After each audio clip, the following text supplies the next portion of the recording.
Sou Débora Fernandes, diretora executiva do INER, Instituto Nacional de Estudos do Repouso, e esse é o ProEspumaCast.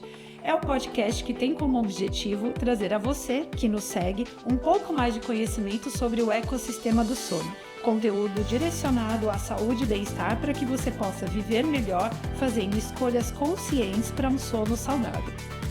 E nesse episódio de hoje, estou aqui ao lado do médico otorrino, Dr. George do Largo Pinheiro. Dr. George, seja muito bem-vindo e obrigada por estar aqui conosco, compartilhando todo o seu conhecimento sobre esse universo do sono. Muito obrigado, Débora, agradeço o convite. Eu acho que falar de sono é sempre um prazer para mim, então não tinha como não aceitar essa oportunidade, esse convite tão importante. Nossa, é uma honra tê-lo aqui mesmo. Bom, mas deixa eu me aprofundar um pouquinho sobre o currículo do Dr. George. O Dr. George, ele é otorrino, médico do sono, doutor em ciências pela Faculdade de Medicina da USP, editor da revista Sono, que é uma publicação da ABS, Associação Brasileira do Sono, e médico assistente do Laboratório do Sono do INCOM. Então vamos lá, doutor. Vamos começar aqui a bater esse papo gostoso, bate-papo descontraído, que leva mesmo conteúdo aí aos nossos seguidores, né? E eu queria que você dissesse pra gente um pouquinho sobre como anda o sono dos brasileiros. Olha, eu queria trazer boas notícias sobre o sono dos brasileiros, mas infelizmente não é bem isso, Débora. A gente está dormindo cada vez menos, né, e também dormindo pior. Então acho que nós temos duas variáveis importantes. Primeiro é a quantidade de horas de sono, que com todas as tecnologias, com todas as nossas obrigações, né, porque nós temos múltiplas funções, então a gente trabalha durante o dia, chega à noite, tem outras demandas. E também a gente tem que pensar nos próprios distúrbios do sono, que são situações muito mais frequentes do que a gente pensa. Então, nós temos esse cenário, pessoas que estão dormindo muito pouco e pessoas que às vezes dormem uma quantidade de horas boa, mas está dormindo mal. Então, quando nós pensamos nisso tudo, a gente começa a relacionar que nós estamos aí num cenário que nos preocupa, principalmente quando a gente pensa em qualidade de vida, no futuro, porque a gente pensa numa aposentadoria, o que a gente pensa, né? Aquela casa na praia, aquelas viagens, mas e a aposentadoria, que é uma construção da nossa saúde que vai nos permitir vivenciar tudo isso? Sim. A gente não está pensando muito, e pensar no sono é também construir isso, né?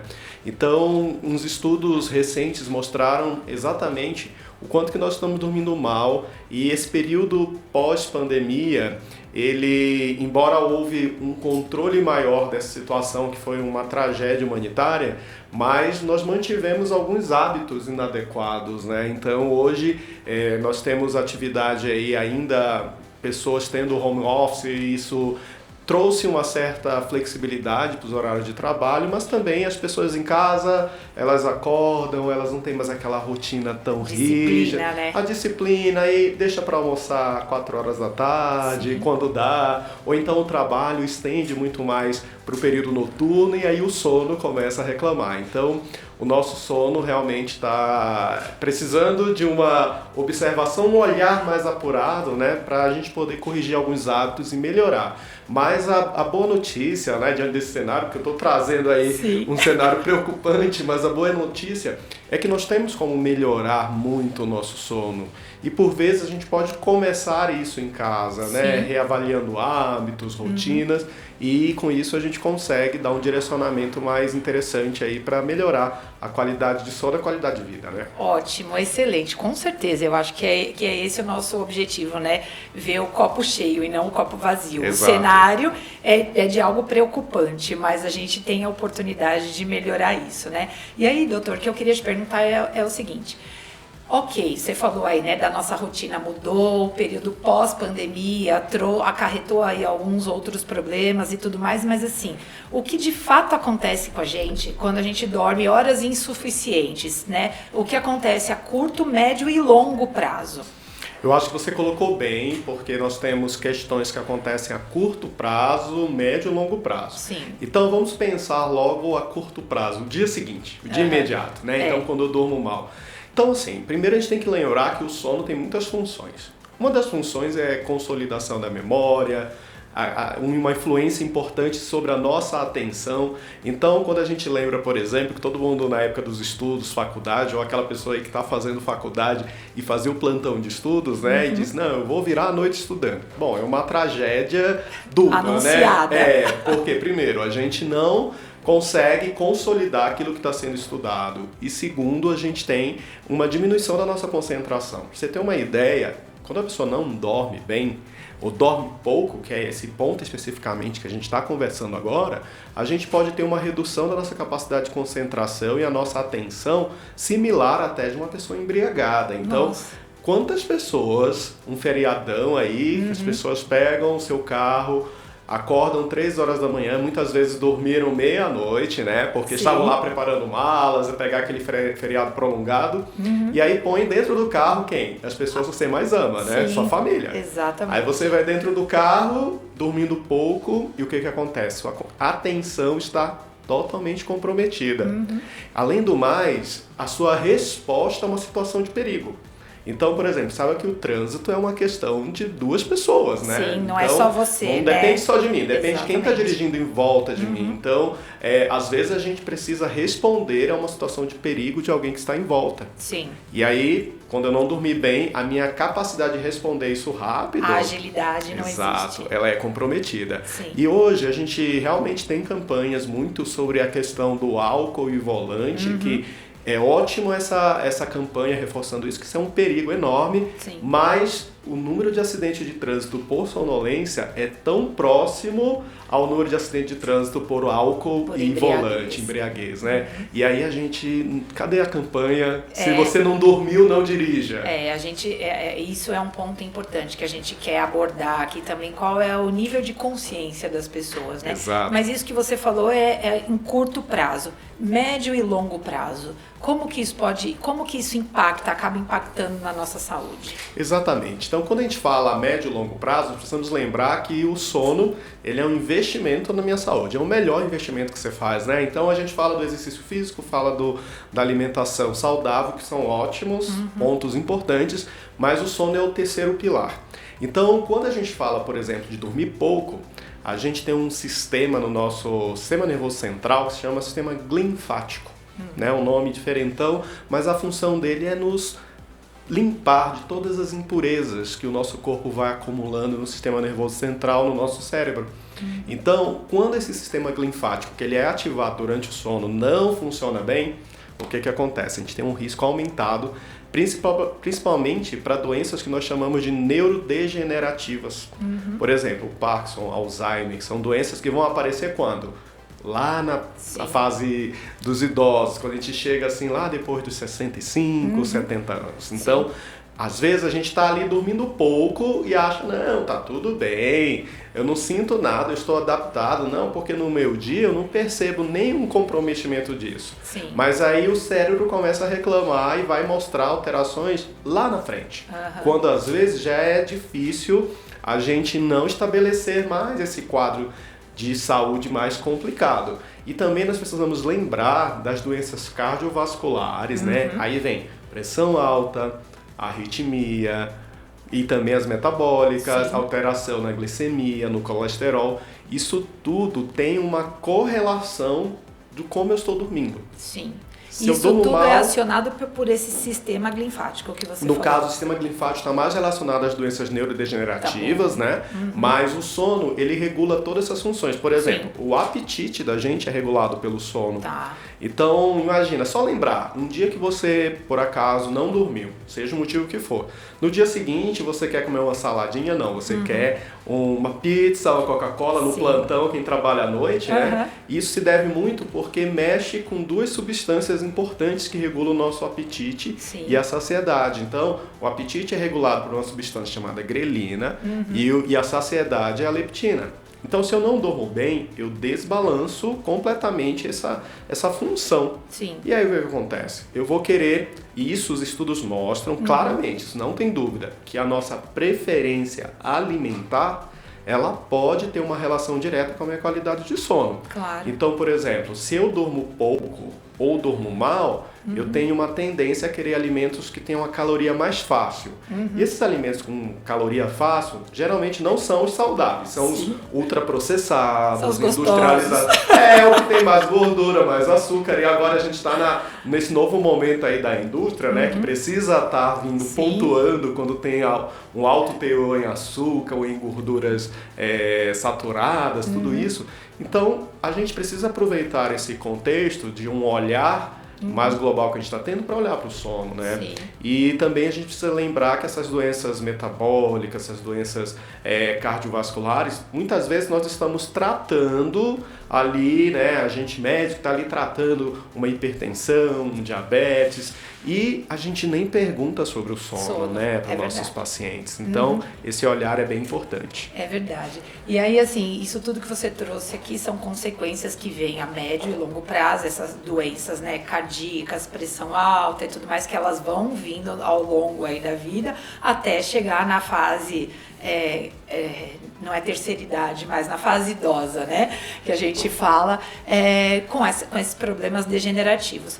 Mas eu acho também que tem muito uma característica, eu não sei se é só na população brasileira ou se isso é uma questão mundial. Mas existem até jargões que as pessoas falam, né?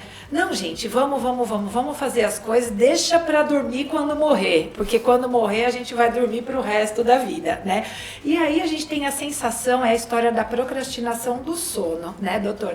Então, o que acontece? Ok, chegou no final do dia, você ainda está com a sua agenda cheia de tarefas que não foram executadas e aí você fala assim, o quê? Eu vou dormir? Não vou dormir, eu tenho tanta coisa para ser feita ainda, eu não vou dormir e fica procrastinando esse sono. E aí eu queria entender com você, óbvio que você já trouxe aí um panorama mais abrangente, mais macro, né, de quais são as consequências disso, mas essa procrastinação do sono, qual é o prejuízo que ela traz para a nossa saúde? Essa questão é muito séria também, porque nós procrastinamos o nosso sono por motivos diversos, né?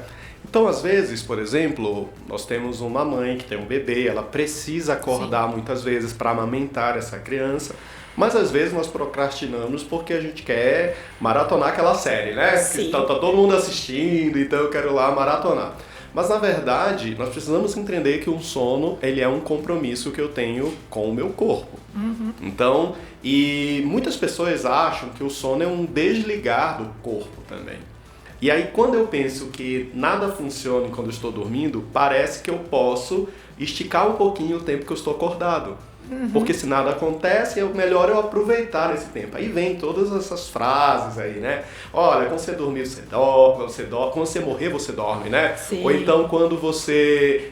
Deus ajuda quem cedo madruga, né? Na verdade, Deus ajuda quem acorda no momento certo, né? Quem dorme o quanto que precisa. E aí todas essas frases fazem a gente pensar que o sono é algo opcional. Eu posso escolher dormir ou não. Sim. E aí vem todas as consequências disso, né? Claro. Então, quantas vezes a gente tá lá, né? Até de folga, não tem trabalho, mas aí o que acontece? Eu disse, não, vou para uma festa, né? Quem vai para uma festa que começa 8 da noite e termina 11? Ninguém, nenhum adulto faz isso, né? O lazer, ele está sendo cada vez mais atravessando a nossa madrugada, né? E tirando o nosso horário de sono. Aí a pessoa diz, não, mas no dia seguinte eu vou lá, eu vou dormir, tá tudo bem.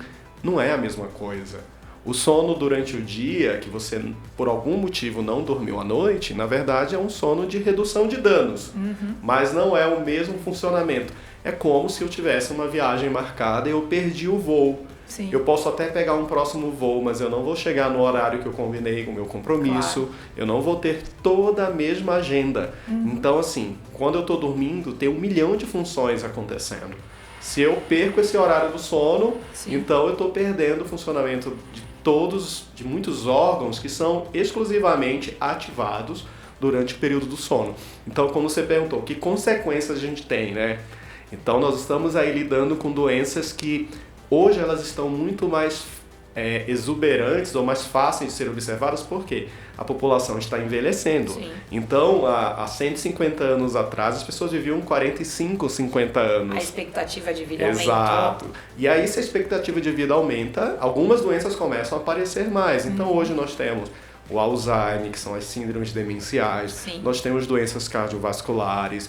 E hoje a gente sabe que a expectativa de vida para pessoas que dormem menos de 6 horas por noite é em torno de 65 anos. Né? Se hoje a nossa população está vivendo aí até os 80, quem está dormindo pouco está perdendo aí em torno de 12 a 15 anos de expectativa de vida. Então, olha que dado importante. Sim. A gente pensar que o sono ele é um dos investimentos necessários para a nossa saúde, né?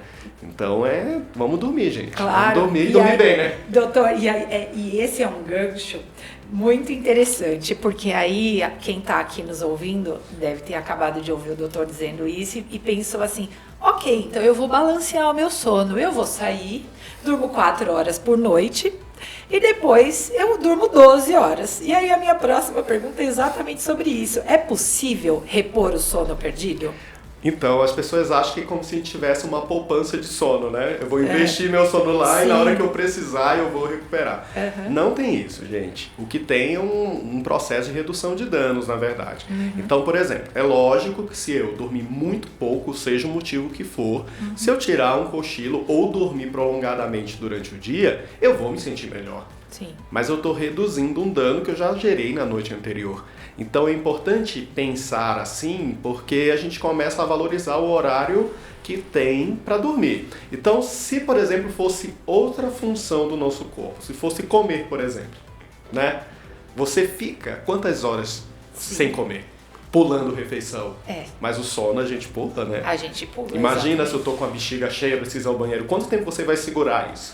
Né? Mas o sono não. Só que o sono, ele tem uma característica que a gente vai aumentando essa pressão do sono, né? Até que chega um momento, o que acontece? Que a gente não consegue mais conter. A gente chega no esgotamento. Chega, né? E aí, por exemplo, se eu estiver dirigindo, se eu estiver, por exemplo, operando uma máquina, né? Então a gente sabe que tem pessoas que trabalham em funções muito importantes do ponto de vista da segurança. Se eu, por exemplo, sou um profissional de saúde que eu preciso lá prescrever um medicamento, preciso calcular a dose e eu estou privado de sono, né? Tudo isso pode trazer consequências sérias para a sociedade. A probabilidade de te levar ao erro é muito grande. Exato. Né? Então, assim, pensar que o sono ele é tão importante quanto outras funções. Ele não é mais importante, ele é tão quanto, mas também não é menos, né? Pra gente você achar começou que não vai acontecer. Aqui a entrevista dizendo que ele é o nosso terceiro pilar mais importante e de verdade nós não damos essa atenção devida, né? Para que, peraí, o sono, a gente fica meio que colocando o sono num outro lugar porque ele é meio que negociável, né? Você consegue ir colocando de fato ele para frente.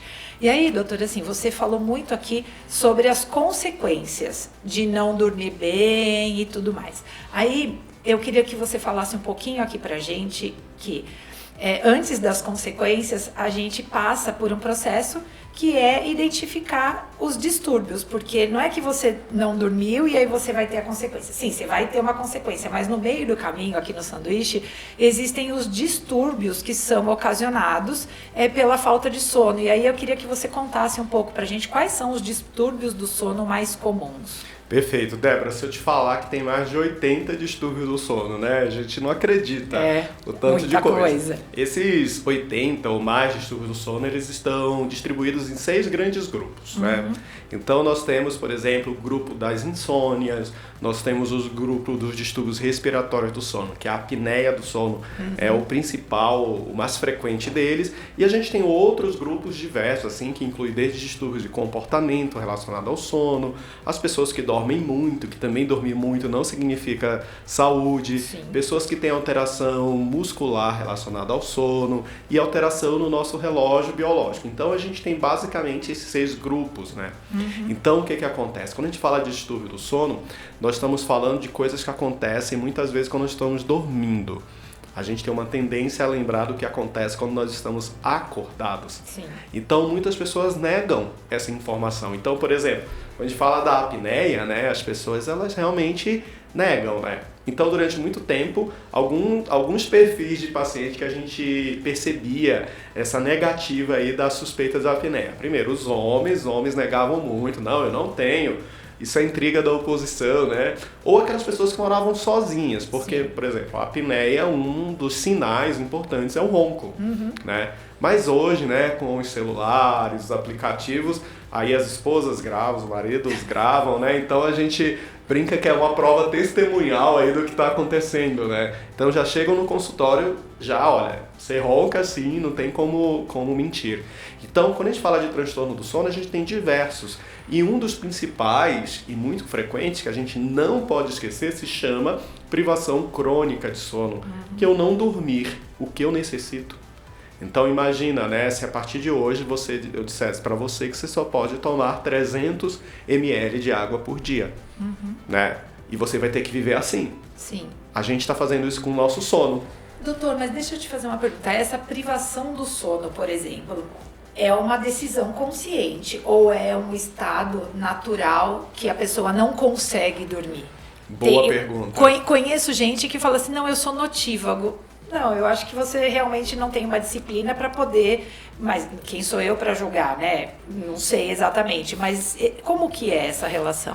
Boa pergunta. Tem duas situações. Primeiro, como sociedade, nós funcionamos produzindo sempre. Sim. Então, para a sociedade em si, não interessa o que a Débora faz, se ela vai dormir mais, se ela vai dormir menos, importa o que ela entrega para o coletivo. Né? Então, para a sociedade, a gente tem aí até academia 24 horas, a gente tem entretenimento 24 horas, a gente tem tudo 24 horas. Então, para a sociedade é isso. Mas para a Débora, individualmente, ela tem questões mesmo vinculadas ao sono dela, né? Então, assim, de uma forma geral, as pessoas não têm ideia do quanto elas estão dormindo pouco. Por quê? Você tem múltiplas funções. Então, se você pensar... Você acorda já com o seu relógio como se fosse assim um cronômetro que ligou. Começando, valendo, né? Você sai correndo, aí toma café, toma banho, vai, pega o transporte. Parece né? a corrida maluca. A corrida maluca, né? Leva as crianças na escola, faz, sabe? É 1 milhão de funções. Sim. E isso vai ser durante todo o seu dia. Então, são tantas funções que você nem tem tempo de pensar o quanto que você precisa dormir. Sim. Então, muitas pessoas realmente elas têm um contexto social que as leva sempre a estar dormindo menos, né? A sociedade impõe isso. E tem pessoas que não enxergam no sono o seu verdadeiro valor. Então, às vezes, eu estou em casa, eu poderia dormir, o que eu faço, né? Às vezes eu até tomo um medicamento estimulante ou uma bebida estimulante para poder dar conta de uma função, quando na verdade o ideal era estar dormindo. Sim. Então a gente tem essa questão. Uma outra questão importante é que nem todo mundo dorme igual. Então realmente algumas pessoas vão ter uma preferência sobre o horário de dormir e o número de horas de sono. Sim. Então a gente divide as pessoas na verdade, em 7 grandes grupos, mas a gente organiza melhor para entender em 3 grandes grupos, né? Então, nós temos as pessoas que são mais matutinas, Sim. A gente compara aí com os galos, né? Então, essa pessoa funciona muito bem de manhã, entendeu? Essa pessoa, ela acorda no auge da sua energia, ela acorda cantando, né, irritantemente de manhã cedo, né? E aí o que acontece? Essa pessoa matutina, ela produz muito cedo, mas quando chega no período à noite, ela já, 9h30, o carisma já foi embora, né? Então ela já quer dormir. Mas tem outras pessoas que elas têm o contrário, né? Elas são mais como as corujas. Sim. Então de manhã não contem com ela para nada, né? Ela quer dormir até mais tarde. Mas quando chega final de tarde e noite, ela está no auge da produção, ela está com a sua performance mental muito bem em desenvolvimento. Sim. Mas a maior parte das pessoas estão aí num ritmo intermediário, né? Tá. Mas aí tem pessoas também que vão precisar ali, como a maior parte da população, em torno de 7h30, 8 horas de sono. Mas tem gente que pode precisar um pouco mais, 9 horas, por exemplo. Entendi. E tem gente que pode precisar um pouco menos, tipo 6h30. Entendi. Então, tudo depende de uma individualidade, de uma avaliação personificada para entender o padrão de sono. Uma dica, se você começar a anotar o horário que você foi para a cama e o horário que você acordou, e você começar a comparar, por exemplo, com o fim de semana, né? E você vê que há uma diferença muito grande entre a média de horas de sono do final de semana para a média de horas de sono da semana, talvez você esteja dormindo pouco durante a semana e precisa aumentar um pouquinho mais. E aumentar durante a semana, organizar aí a rotina para poder não depender tanto do número de horas do fim de semana para isso, né? Então, na verdade, o ideal é que a gente não tenha grandes flutuações no tempo total de sono, seja o fim de semana ou durante a semana.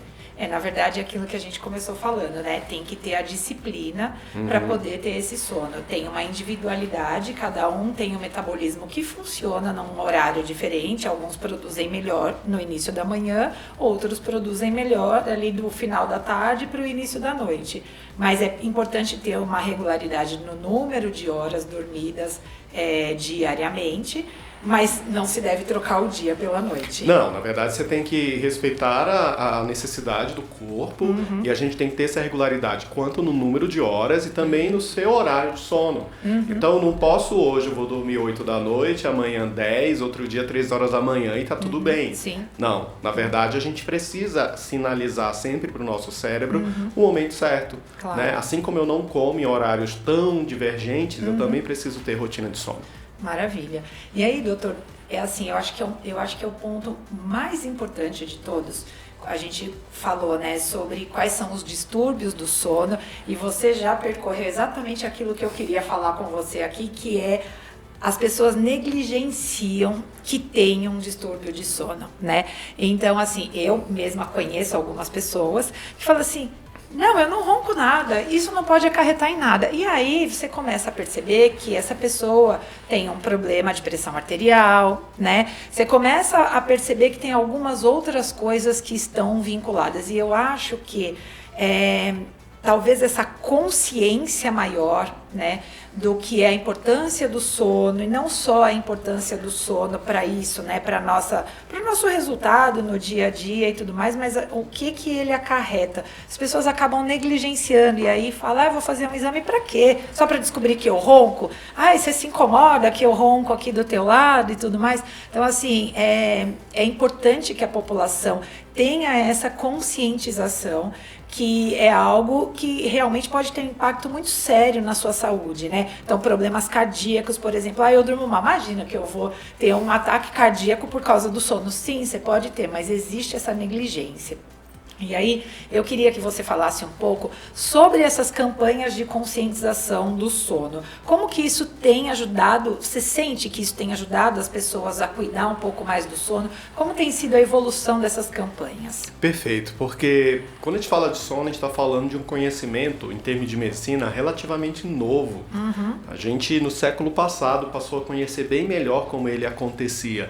Então isso, eu sou de uma geração de profissionais que na graduação pouco se falou sobre sono. Então a consequência disso é que a gente nas consultas não faz nenhum questionamento. Então a área da medicina do sono é algo relativamente novo e por isso que a gente precisa buscar ativamente. Se nós profissionais de saúde, às vezes ainda não temos um conhecimento, a gente não faz essa busca na prática, imagina o paciente que vai buscar, né? Às vezes ele relacionar que, por exemplo, uma alteração do humor pode estar relacionado com um sono de má qualidade. Sim. Uma alteração da libido, outras situações. Como que você relaciona, né? Então, preciso lembrar que o ronco, ele não é algo normal em nenhum momento. Sim. Tá? Então as pessoas, elas acham que a gente nasce, cresce, casa, engorda, ronca e morre, faz parte da evolução. E não tá é normal. isso. Não é isso. O ronco, ele é a ponta do iceberg, ele está sinalizando que tem alguma coisa acontecendo na região da passagem de ar, que nós chamamos de via aérea superior, e essa via aérea está se obstruindo. Então, quando passa o ar, ele passa fazendo esse som, que é o ronco. Então, o ronco não é normal em nenhuma idade. Então, sempre precisa de uma avaliação. E a principal situação é a associação entre ronco e a apneia do sono, que é uma associação em torno de 90%. Então, assim, a pessoa tem a apneia e se apresenta através do ronco, né? Então, e outra coisa também, que às vezes a pessoa diz: o ronco baixinho, não é tão alto, mas às vezes a gente não consegue identificar o grau da apneia pela intensidade do ronco. Sim. Então, é importante sempre avaliar. Bom, você falou que 90% das pessoas que roncam têm apneia. Exato. E não necessariamente quem ronca são os outros 10% não tem. Aí a pessoa que ronca baixinho fala assim: não, eu tô dentro dos 10% porque o meu ronco não é alto. Se você não avaliou, você não sabe, Exatamente. né? Precisa avaliar sempre, né? E aí a gente vai levando isso literalmente com a barriga, né? A gente vai... Literalmente. A gente vai simplesmente, assim, ignora isso que acontece. Sim. E eu fico, assim, realmente me choca, porque a gente vai vai levando essa situação como se não houvesse nenhum perigo para isso. Imagina. Então, só para um dado recente, a Associação Americana de Cardiologia, ela tinha lançado um documento que há mais de 20 anos, que se chama Os 7 Passos para uma vida, Essenciais para uma Vida Saudável, né? Que é o Life Essential. E aí o que acontece? Quando foi em 2022, eles refizeram esse documento e lançaram os 8 passos, sabe por quê? Incluíram o sono nisso tudo. Que legal. Então, assim, por quê? Porque a gente precisa, obrigatoriamente, sempre falar do sono na nossa consulta. E hoje, graças a Deus, a gente vê muita gente falando de sono nas redes sociais. Sim. A gente recebe informações aí nas revistas, nos órgãos de imprensa. E hoje também, até com os dispositivos de monitoramento, como smartwatches, por exemplo, as pessoas já falam mais sobre sono. Então eu acho que conversar já é um passo importante. Agora depois a gente precisa ver o grau dessa informação, né? Porque a gente também precisa conversar, mas precisa trazer informações de qualidade. É um canal como esse que você se propõe a trazer especialistas, o objetivo realmente é conscientizar mais, né? Sim, foi como você começou, como você iniciou dizendo aqui essa pergunta, né, doutor? Na verdade, eu acho que o comportamento humano foi modificado ao longo desses últimos anos. Vocês, como médicos, nem tinham o sono como abordagem aí na universidade, né? Então, tudo que está em construção. Talvez seja uma evolução ainda muito devagar, mas algo que tem a tendência de ter uma abrangência, uma representatividade muito maior. E tomara que tenha, porque a gente vê que tem consequências, tem tido, né, consequências muito sérias aí no nosso dia a dia, na forma como a gente, não só como a gente produz, mas como a gente faz as nossas entregas. E não só entregas de trabalho, a entrega para a nossa família, a entrega para o nosso lazer, para aquilo que nos faz feliz, nos faz estar bem. Quando a gente não consegue ter essa entrega, começam outras coisas a aparecerem e a gente entra num processo de frustração, talvez, né?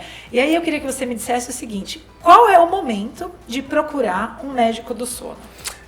Essa é uma questão também que precisa ficar muito claro, né? Porque, por exemplo, nós precisamos desmistificar algumas situações que as pessoas julgam normal.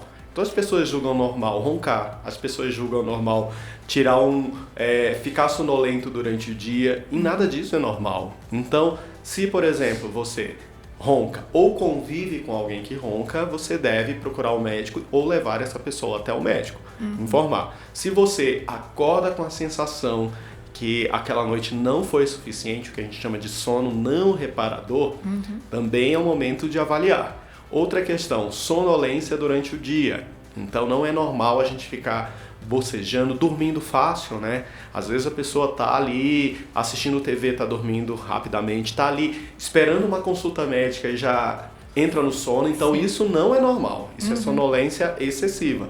Precisa buscar o médico. E também alguns grupos de pacientes que têm algumas doenças, como por exemplo, pessoas que têm pressão alta, diabetes, são pessoas que, se elas roncam, elas têm uma chance maior de ter apneia dentro desse contexto aí de uma doença, né? Porque às vezes o paciente está lá usando 3 medicamentos para controlar a pressão arterial, não está conseguindo controlar adequadamente, está até fazendo dieta, mas tá roncando, tem uma apneia ali, porque qual que é o problema da apneia? É você parar de respirar muitas vezes, e aí o que acontece? Sobrecarrega o coração, o cérebro. Então, no dia seguinte, você pode ter dormido 9 horas de sono, mas não é um sono de qualidade, porque você para de respirar muitas vezes durante a noite. Então não adianta só a gente ter essa matemática do sono, dizer assim, vou dormir 8 horas, tá tudo bem. Ótimo a gente buscar um tempo maior de sono, mas também precisa pensar na qualidade desse sono, que nem sempre se manifesta numa associação matemática com o número de horas, né? Ótimo. E aí, doutor, quando o paciente, né, quando não vamos chamar de paciente, porque eu acho que isso muda. Quando nós, pessoas, a gente toma consciência e fala, tá bom, eu vou ao consultório conversar com o médico. Quais são os exames que conseguem, de fato, diagnosticar que a pessoa tem um distúrbio do sono?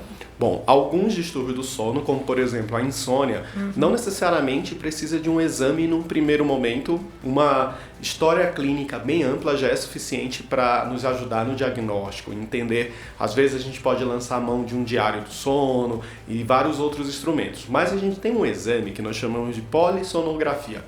E esse é o exame, né, múltiplo, já lembra de muita coisa. Então são múltiplos sensores que avaliam o sono. Então nós temos desde eletroencefalograma, ritmo cardíaco, alterações musculares, a própria respiração, a gente pode monitorizar através do sono. Esse exame, ele tem alguns níveis de complexidade. Então a gente tem do exame completo, que é realizado no laboratório, até um exame com menos canais que podem ser direcionados para doenças específicas, como por exemplo a apneia. Eu posso fazer só a parte respiratória, aí eu consigo fazer na casa do paciente, por exemplo. Que é a polissonografia domiciliar. Exatamente. Então assim, a polissonografia nos ajuda, ela não é o único exame do sono, a gente tem diversos outros, mas eu diria que é o principal e que vai nos ajudar. E aí as pessoas têm medo de fazer, de dormir. Na verdade também tem muito isso, né? O que é oculto no dia aí é à tona. Então, você está disposto a tratar. Mas é algo que, se seu médico suspeitou, né, que é necessário, faça. Porque o melhor é que você não tenha nada e o exame só afirme isso do que você ter um problema que você desconhece porque está acontecendo enquanto você dorme. E principalmente pessoas que dormem sozinhas, moram sozinhas. Às vezes elas não têm ideia de coisas que acontecem durante o sono, que se dividisse o quarto com outra pessoa, ia ter uma consciência maior de tudo que acontece, né? Ótimo. E aí, então, a polissonografia, ela é, na verdade, o principal exame, mas existem outros exames aí que conseguem identificar uma das 80, né, possibilidades que tem de distúrbio do sono. Ótimo.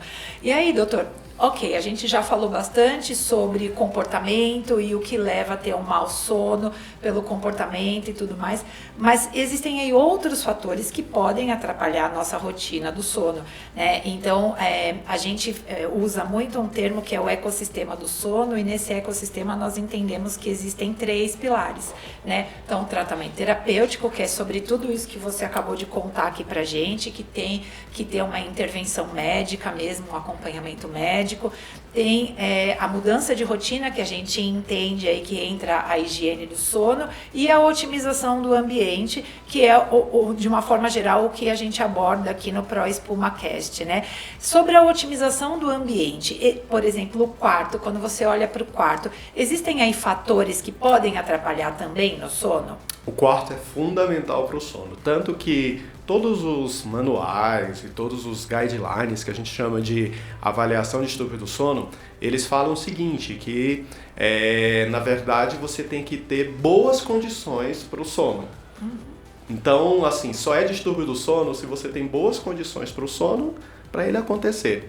Então, quando a gente fala de boas condições, aí o ambiente tem um papel importante nisso tudo, né? Então, a gente fala da luminosidade, então você tem um controle de luz, e aí a TV no quarto, que a gente gosta tanto do hábito, né? Não é o melhor local, o local tem que ter um local específico para eles, e a gente esquece, às vezes, de detalhes que são muito comuns, né? Por exemplo, a altura do travesseiro, um colchão, né? A gente acha que é tudo igual, a gente acha que todos eles, basta ir ali, encostar a cabeça e levar de qualquer forma, né? E a gente sabe que isso é fundamental, uma postura adequada relacionada ao sono. E lembrando, quando a gente fala de casais, né? São 2 pessoas ali dormindo na mesma cama, então isso também já gera uma expectativa maior com relação a isso. Então, o ambiente ele é fundamental, a gente tem que ter um olhar apurado sobre isso, né? E aí a gente pensar num travesseiro adequado, num colchão adequado, faz parte também, né? Porque às vezes a gente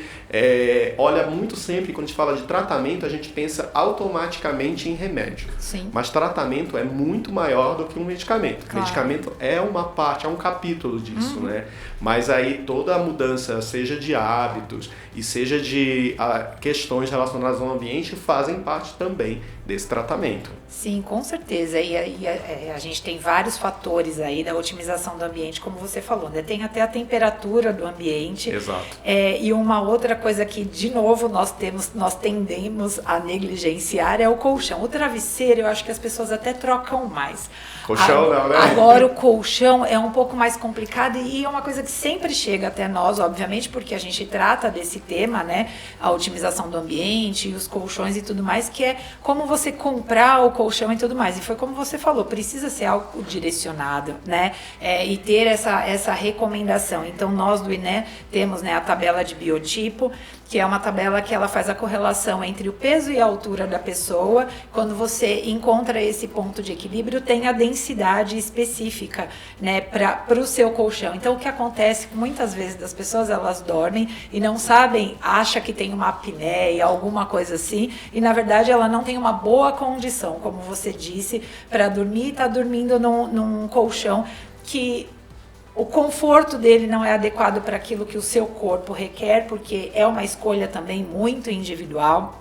Assim como tem uma deformação da espuma. Quando a gente fala de tabela de biotipo, isso significa que a densidade da espuma ela vai suportar o seu peso ideal e essa deformação ela vai vir, sim, obviamente, ao longo de alguns anos, né? A gente recomenda aí que os colchões sejam trocados a cada 5 anos e aí naturalmente vem essa deformação, mas às vezes a pessoa está dormindo e nem percebe que isso está ocasionando um mal tremendo ali para ela. Então, questões como travesseiro, colchões são fundamentais, né, também para que a pessoa tenha escolha e aí, é como você disse, né, muito individual. Então tem gente que gosta de dormir num conforto mais macio, o outro no mais intermediário, o outro num mais firme e aí, ok, isso é para cada um, mas a densidade do colchão é fundamental que seja vista. Bom, e aí, doutor, eu queria que você dissesse para nós aqui algumas dicas de como fazer uma boa higiene do sono. Ótimo, porque quando a gente fala higiene do sono, parece que eu estou tirando a fórmula mágica, que eu vou fazer lá um checklist e vai dar tudo certo. Então, Sim. Vamos lá, né? Bom, a higiene do sono, assim Parece como... que a gente está burocratizando o sono, né? Aí as pessoas falam, vem com as regras, né? Sim, então, sim. O primeiro passo é lembrar que assim como a gente chega em casa, a gente faz a higiene do nosso corpo, a gente precisa higienizar a nossa mente e tudo mais para um sono de qualidade. Então, por exemplo, quando a gente fala de um indivíduo que teve um diagnóstico de hipertensão arterial, que é a pressão alta, aí o médico diz, olha, a sua pressão alta ela ainda é leve e o tratamento é mudança de estilo de vida. Então ele precisa mudar o estilo de vida. A mesma coisa um diagnóstico de diabetes, por exemplo. Então vou até entrar com medicamento, mas você precisa controlar o açúcar que você ingere e tudo mais. Então a higiene do sono, ela não é um passo que você vai fazer 10 dias, vai mudar incrivelmente a sua vida e tá tudo bem. Na verdade, ela é uma mudança de estilo de vida Sim. E de forma particularizada. O que o George faz que está atrapalhando o sono dele. Não é a mesma coisa que a Débora faz, por exemplo. Então Sim. A gente precisa, primeiro, avaliar a rotina do dia e da noite, tá? Lembrando que higiene do sono não é só aquilo que eu faço meia hora antes de dormir. Sim. A minha higiene do sono começa desde o momento que eu levanto da minha cama para começar meu dia. Tudo que eu faço vai colaborar para um dia mais produtivo e para uma noite de qualidade. Sim. Então eu não posso fixar somente meu olhar na noite, lembrando que não é algo que você vai fazer 15 dias e está tudo bem. Mas de uma forma geral, o que a gente pode pensar? Eu acho que tem algo que nós padecemos muito e que a gente tem muita dificuldade, que são os eletrônicos, né? Então isso é algo que é uma luta, né? E eu gosto de ser sincero, porque às vezes as pessoas dizem, Jorge, você não usa. Eu digo, eu tenho que me policiar todo o tempo. O tempo todo. O tempo inteiro. Isso faz parte. Não é uma luta que eu ganhei uma vez, está tudo bem. Eu preciso todos os dias. Então, eu faço esse compromisso comigo. Isso eu passei a fazer mesmo. A fazer algumas trocas. Então, Sim. Por exemplo, 9h30 da noite, eu já não fico mais no celular, nem na TV. Eu já faço uma leitura de um livro. Comecei a ler livro e aí eu tô aí já só esse ano no 19º livro. Então, a gente começa a fazer essas trocas pequenas e você começa a estabelecer uma rotina adequada para o seu sono. Sim. Então agora, se você vai tirar o celular para ficar parado em algum lugar, a sua ansiedade vai vir e você vai pegar o celular de volta. Então tenta fazer algum tipo de troca, mas uma troca saudável. Outra coisa, O brasileiro adora um cafezinho, né? Quem não gosta? Eu gosto, né? Mas precisa lembrar que tem algumas pessoas que elas têm uma sensibilidade maior aos conteúdos do café, principalmente a cafeína. E a cafeína, ela pode agir no corpo de 6 a 8 horas. Então, se você tem dificuldade para iniciar o sono, tem cuidado com a última dose do café, que não deve passar das 4 da tarde, e também a quantidade, porque às vezes a pessoa está ali no trabalho, tem uma garrafa térmica lá do lado, né? Ou então tem uma cápsula ali que já traz uma caixa de cápsulas, vai só trocando. Tudo bem você tomar o seu café de manhã, vai te dar um estímulo, mas cuidado com relação aos outros horários e a quantidade durante o dia. Também a gente precisa pensar no horário de fazer exercício físico, que é algo super importante. Nem todo mundo consegue fazer de manhã, vai fazer no período da noite mesmo, mas precisa lembrar que se você vai lá na academia, tem muita luz, tem muito som, aquele exercício muscular intenso, isso pode te tornar muito mais, te excitar muito mais, né? E aí na hora de dormir, isso realmente vai impactar. E se você... Uma dica também muito importante é o seguinte, não ficar na cama esperando o sono. Não tem sentido. Imagina se eu digo pra você, Débora, senta aqui 4 horas da tarde para esperar o jantar na mesa. Você vai ficar lá parada esperando o jantar, né? Vai criar um nível de ansiedade, né? Sim. Então assim, só vai pra cama na hora que o sono vier. Não fica esperando. Eu brinco que é fritando, né? De um lado pro outro esperando o sono. A mesma coisa se você acordou no meio da noite. Então acordou. O sono não veio, não fica ali. Aquilo só traz angústia para você, uma relação negativa com aquele ambiente que era para ser um ambiente agradável do seu quarto. Então levanta, mas também não vai lá para a sala, né? Responder todas as mensagens das suas redes sociais, do seu trabalho. Faz uma leitura, né? Leitura é tão bom para tantos aspectos, né? Leia aquilo que você gosta, né? Seja religiosa, seja uma ficção, seja algo, mas... E só volte para a cama na hora que o sono vier, né? Então, são pequenas coisas, mas que fazem uma grande diferença no final das contas, né? Então, eu acho que a gente tem que refletir sobre esses hábitos e transformar, né? Então, eu não gosto, assim, de vir com aquela lista de coisas, porque não se aplica a todo mundo e fica parecendo que eu estou no exército, né? É verdade. E aí eu estou trazendo um peso maior ao sono e não é isso, a gente quer leveza, a gente quer as pessoas dormindo bem, vendo no sono que aquilo ali é um local de relaxamento. Olha, ótimas dicas, não só quanto ao que tem que fazer, é a nossa disciplina, é a nossa vida, é o nosso dia a dia, mas até mesmo a forma como encarar todas essas dicas, né, doutor? Excelente, obrigada. E aí, para finalizar, de uma forma bem objetiva, o que é dormir bem? Dormir bem é você acordar tranquilo, você acordar sem o despertador, eu sei que é um desafio, sem o despertador, descansado e com energia para suas atividades do dia. Então, se você acorda assim, já há uma chance muito grande de você dormir bem. Então, reflita sobre essas questões. Se você está acordando ali, brigando com o despertador, queria ficar bem mais tempo, talvez você não esteja dormindo tão bem assim. Então, acordar disposto já é um grande sinal de que você está dormindo bem. É isso, vamos refletir mais, gente, sobre a forma como a gente acorda. Na verdade, é se observar mais, né, doutor? Não é entrar no piloto automático e na corrida maluca que a gente falou. E se observar e entender como que foi a nossa noite de sono, aceitar, não negar aqueles nossos sentimentos, para poder até validar mais qualidade de vida, mais bem-estar para o nosso dia a dia. Enfim, nós estamos finalizando por aqui o nosso episódio com o Dr. George. Muito obrigada pela sua participação, doutor. Uma honra tê-lo aqui com a gente, você poder compartilhar todo o seu conhecimento aqui com os nossos seguidores, enfim, com toda certeza essa informação aí nós estamos trabalhando juntos, em conjunto, para poder levar um sono de melhor qualidade aí para a população. Muito obrigada por você vir aqui. Eu que agradeço, Débora. Como eu falei lá no início, falar de sono é mais do que uma alegria, eu acho que é uma obrigação social da gente trazer informação sobre um tema que ainda é negligenciado e você ter aberto esse espaço aqui para falar sobre sono. Então, eu só tenho a agradecer. E aí eu quero aproveitar para você deixar as suas redes sociais, porque com toda certeza os nossos seguidores vão se interessar e querer se aprofundar mais nesses temas. E na sua rede social você também compartilha bastante coisa, né?